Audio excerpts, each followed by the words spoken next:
Hello, my name is Chris. Today I'll be talking about moving to California without a lot of money.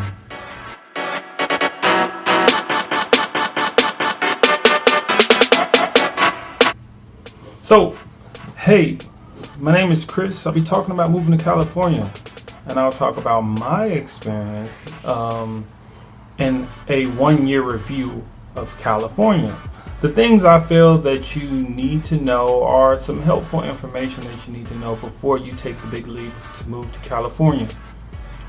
Okay, this video is for anyone who's actually looking to move, especially to Los Angeles or California in general, but I'm pretty sure you can apply some of these principles to anywhere that you move. I'm looking to motivate you. I'm looking to tell you about my journey and what I did and how much money I had and what I brought out here, and just how I'm looking to tell you about some of the good and bad points of LA as well. Some things I wish I knew before I moved out here.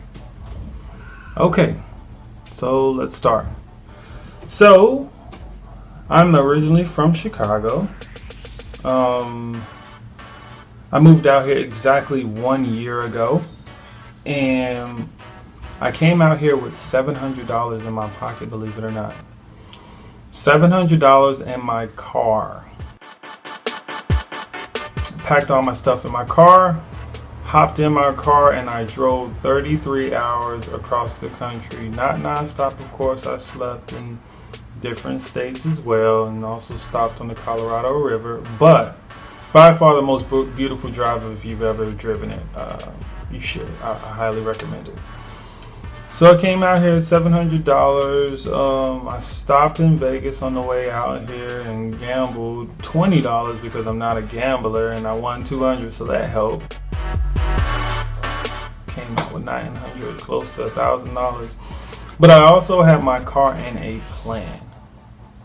My plan was, my initial plan was to come out here, work, do independent contract work while working on my career and growing my business. I knew that California would set me away from the corporate world, a world that is nice, but I felt that I would fit better in controlling my destiny a little bit more. And LA is definitely the perfect place for it. So I came out here and I lived in a hostel for 4 months. Yes, I said in hostel, because hostels, you could do it as a day-to-day thing or a week-by-week thing, but it was really important for me because it helped me actually be here on the ground while finding a place. I came out here September of last year and to find a place, and I tried to give the place or the landlords all my money, multiple places, all the money and security deposits and move in, but they wouldn't take anything because I wasn't able to move in immediately. Meaning that immediately is they wanted me to move in that day or the very next day, because California market is so demanding they don't really have to wait on you.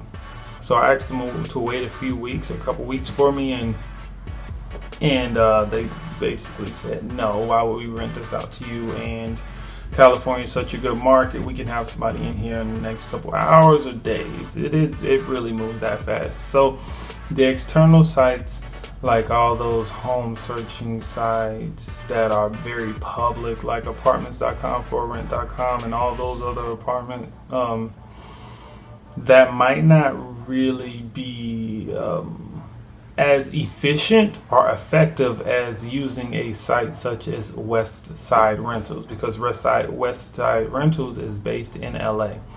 Don't get me wrong, apartments.com and forrent.com, and no knock to those sites again.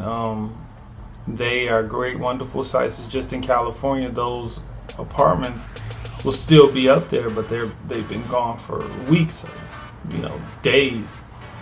Whereas with Westside Rentals, they won't be gone in days. They'll take it down immediately because landlords reach directly out to that website. Also, Craigslist sometimes a little bit sketchy, but that is also, if you find the right people, that is also a very valuable asset to have. So I found my apartment. I live in an apartment by myself now after the 4 months of living in the hostel, and everything worked itself out because I had a plan. Did the independent contract. Well, I'm still doing independent contractor work while working on my business as well. The idea of moving to California might be kind of tough for people moving from other cities, states, and also even other countries. But I want to encourage you to go ahead and do it. You don't want to be 60, 70, 80, 90 years old wondering what if. I wish I would have done that. Just go ahead and do it so you can look back once you're old lady, man, or whatever, and you'll be happy that you made that jump. So I'm here to tell you to go ahead and do it. Do it. It is so worth it. If I had a chance to do it again, I would absolutely do it again. I would absolutely do it again 10 times, 15 times if I had to. This place is definitely worth it. Even if you don't stay here forever, this place is worth it. So, the type of work you can do out here is work such as, if you need flexibility, they have tons of independent contractor work and freelancing work, like being a photographer, somebody that's creative that you can pretty much work around schedules then. And if you're in the beginning stages like I was, you also have Grubhub, Postmates, Lyft, Uber, stuff like that. That really helps you just get settled. Also,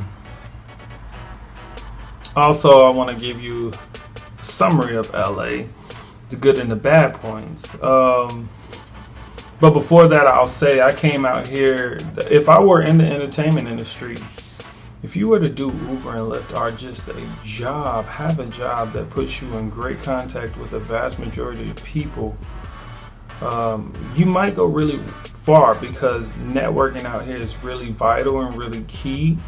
And this can get you really far. It's not about what you know, it's about who you know. And it's not also about how much education you have. That again reiterates the fact that of what I just said. But people think that you need to have so much money saved up to come out here. People think that you need to have it all figured out. You need to have the highest possible education. You do not.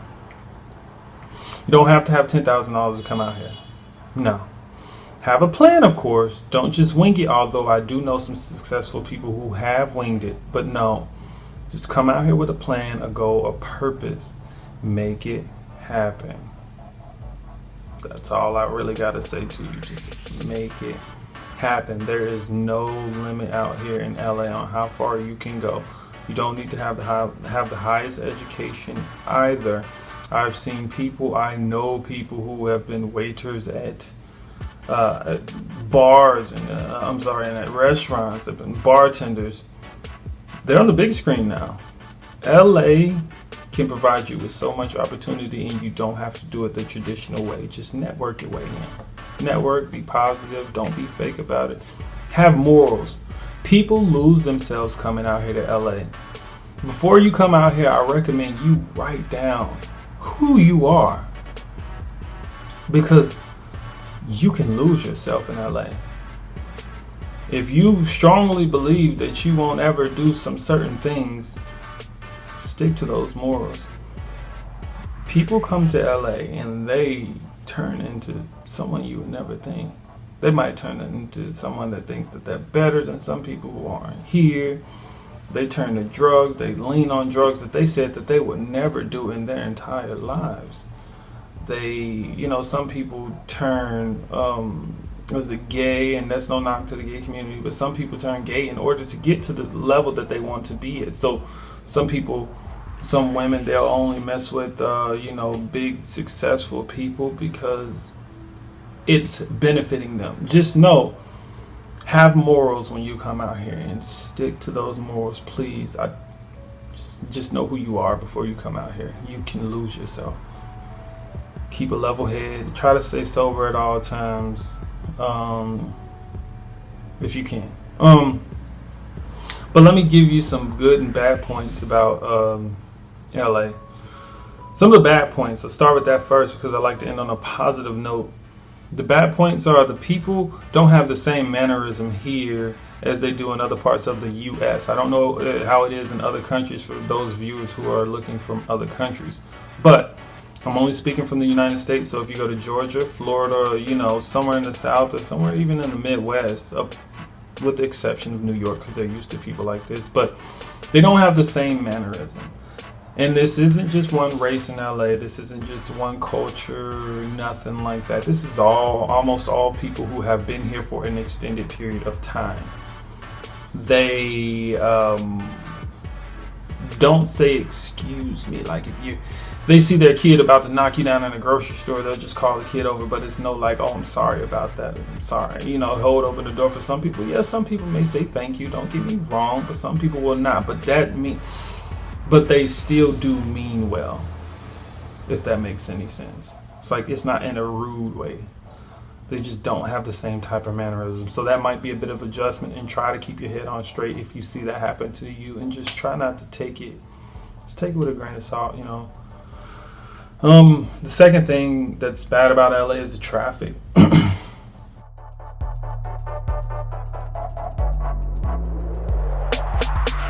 The traffic here is the worst in the nation. By far, I've driven everywhere, including New York, Atlanta, Miami, Chicago, whatever. This is the worst overall traffic in the nation. Yes, New York has terrible traffic, don't get me wrong, but overall, this is the worst in the nation because LA is so vast. It is places that will take you 15. If you notice LA without traffic, which is very rare and only at night, it'll take you 15 minutes to get to almost anywhere you want to go. Anywhere. But you notice like during traffic, it takes you at least an hour plus sometimes. So traffic is bad. That is one of the things you're going to have to deal with. But at the same time, it's one of those things that you're willing to tolerate. The weather feels so great outside that you don't dwell in the fact. Except, it's like if you lived in Chicago, for example, for me, lived in Chicago, it's cold. Me and a lot of people, they would dwell on the fact that it's traffic because the weather also plays a big role on your mood. Believe it or not, it really does. But when you come out here and you're in even more traffic, yes, you're mad when you're in traffic. It's frustrating. But once you get out that car, you don't dwell on that fact. You don't dwell on it. You let it go. Honestly. Once you get out that car, maybe like 2-3 minutes after you get out the car, the weather's great. What do you have a negative mindset for? I'm telling you, it sounds hard to believe, but you come here, you'll see what I'm talking about. Third thing is overpriced rent. Rent is so crazy here. So crazy. Unlike anything you've ever seen before, but with the exception of New York. But I will say that the cost, the pay is relative to the cost of rent. So just because you see that one bedroom for around $1,600-$1,800 does not mean you cannot afford it, because your job knows how much this stuff costs, so they have to pay you more. And in turn, the business still makes more because of the income and everything, the proportion of income out here in LA. So at this specific time, on this specific date, I know you can't really find a one bedroom for under $1,500. Point blank period. Even in these I'm talking about middle class walkable neighborhoods, you can't find one. So yeah, I'm also into real estate, what I moved out here for. So you can also contact me because I know other landlords. I'm a licensed real estate professional, and I work at with partners with Keller Williams of Beverly Hills. So if you're looking for rentals, I do know landlords and I do know property management companies. But if you're looking to buy, which I handle purchase and sell properties in Los Angeles and Southern California, please give me a call or text or email. I'll leave my information in the description below. But back to the subject. The fourth bad thing is it doesn't feel like the holidays. Around Christmas time, if you're used to the snow, it just doesn't feel like it. Of course, this is paradise. I am not complaining. Trust me, I am not. I love it right now. Maybe it's because I'm still new, but I love it. I've only been here for a year, but I love it. But around Christmas time, it feels the same type of temperature, almost as it does in the summer. It literally, really does not change without a few exceptions of a few days, and it literally does not rain. I do not remember the last time it rained. That's a good thing, and it's also a bad thing when it comes to the fires. But overall, for your personal happiness and well-being, it is a wonderful thing. It is. With the exclusion people of the occasional wildfires that happen, this is a wonderful thing. I wish that stuff did not happen. But you have to pick your poison wherever you go, what you're willing to tolerate. And I'll tell you, this place is definitely worth it. You can always drive straight to the snow. In a couple of hours, you can be at the ski resort or be at the cabin in the woods, and it's snowing and it feels just like Christmas. Okay, let's talk about the good things. The good things is the weather is always perfect, as I just stated. It really puts you in a happy mood, happy, positive mood. Number two is never-ending things to do. You literally cannot run out of things to do in LA. The only way you're bored is if you choose to be bored. They have cheaper concerts than most, sporting events, networking events. Of course, you have clubs, bars, outdoor activities such as hiking and you have the beach, the pools, day parties, sky bars. It's pretty nice. The third thing is unlimited opportunities. The opportunities in LA, I cannot state, they are unlimited. You literally can have whatever you want to in life here. And the sun helps. Believe it or not, the sun and the overall vibes out here just help. I have seen it with my own eyes, of course, because I work in real estate, and you see how much people actually have. Literally, there are no limits, no caps. So visualize what you want in life, and I promise you, if you keep that image in your head, you can have it. Visualize. That's all I did before I moved out here. I visualized in every step of the way. I visualized, and it all comes true. You hold it and you have a good feeling about it. Keep a positive vibe, keep a positive mental attitude. You're going to accomplish it. And have a plan, you're going to accomplish it. This place is especially good for the creative mind. For the creative mind, you can make it really big. The last example of the good I will leave you with is you can express yourself in any type of way you want to without much judgment. That's like New York. Of course, the visitors may look a little different, but literally, because they're from somewhere else, but literally like New York, they accept you for who you are. In California, we accept you for who you are, whoever you are. You can be gay, straight, black, Asian. It doesn't matter where you come from. This place is a big melting pot. You can be whoever you are. Racism doesn't exist. Hate, I'm not going to say doesn't exist, but it doesn't occur. Hate towards gay people, if that's what they are, gay people or transgender. That stuff doesn't happen like that. People, you can be dressed however you want to. You can have a bunch of face tattoos. Be whoever you want to, and people will accept you for that. So, this is the place of opportunity. I hope I gave you some information and at least inspire somebody, because I really want you to know that you can really be whatever you really want to be. And if moving to LA has always been a dream of yours, I urge you to make it happen. Make it happen. If it doesn't work out, then it doesn't work out. But don't look back in your life and say, what if? So, I appreciate you for watching this video. I'm going to wrap it up here. Thank you for watching. Again, I am a licensed real estate professional. So if you need a landlord, I will leave my, I don't know about my phone number. I will leave my email and my website information that you can contact. I will be in contact with you shortly after you send me an email about rentals. I will give you a landlord's information, or a few landlords' information. But if you're also looking to buy, I will also help you out with that. So thank you. It was nice talking to you guys. You have a wonderful day, and I'll see you in California. Thank you. Bye-bye.